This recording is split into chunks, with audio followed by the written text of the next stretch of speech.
আসসালামু আলাইকুম। রাতের মধ্যেই ধেয়ে আসছে বজ্রসহ বৃষ্টি। বিস্তারিত জানতে ভিডিওটি না টেনে দেখতে থাকুন আমাদের সাথেই। ঢাকা সহ দেশের 18টি অঞ্চলের উপর দিয়ে রবিবার রাত 1টার মধ্যে সর্বোচ্চ 60 কিলোমিটার বেগে অস্থায়ীভাবে দমকা অথবা ঝড়ো হাওয়া বয়ে যেতে পারে। এছাড়া এসব এলাকায় বৃষ্টি অথবা বজ্রসহ বৃষ্টি হতে পারে বলে জানিয়েছে আবহাওয়া অধিদপ্তর।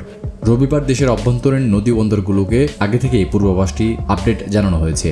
এতে বলা হয়, রংপুর, রাজশাহী, পাবনা, বগুড়া, টাঙ্গাইল, ময়মনসিংহ, ঢাকা, ফরিদপুর, কুষ্টিয়া, যশোর, খুলনা, বরিশাল, পটুয়াখালী, নোয়াখালী, কুমিল্লা, চট্টগ্রাম, কক্সবাজার এবং সিলেটের উপর দিয়ে পশ্চিম বা উত্তর পশ্চিম দিক থেকে ঘন্টায় 45 থেকে 60 কিলোমিটার বেগে অস্থায়ীভাবে দমকা অথবা ঝড়ো হাওয়া সহ বৃষ্টি বা বজ্রবৃষ্টি হতে পারে।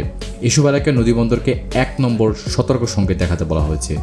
রবিবারের আবহাওয়ার পূর্বাভাসে বৃষ্টির সম্ভাবনার কথা পুরোপুরিভাবে নিশ্চিত করেছে আবহাওয়া অধিদপ্তর।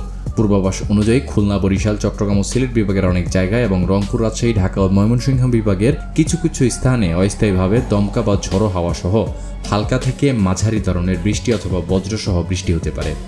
এছাড়া দেশের কোথাও কোথাও মাঝারি ধরনের ভারী থেকে ভারী বর্ষণের সম্ভাবনা রয়েছে। তবে সারা দেশে দিন ও রাতের তাপমাত্রা প্রায় অপরিবর্তিত থাকতে পারে বলে জানিয়েছে আবহাওয়া অধিদপ্তর। এই ছিল দর্শক আমার হাতে থাকা সর্বশেষ আবহাওয়ার আপডেট। প্রতিনিয়ত আবহাওয়ার সংবাদ সবার আগে পেতে সাবস্ক্রাইব করুন এখনই।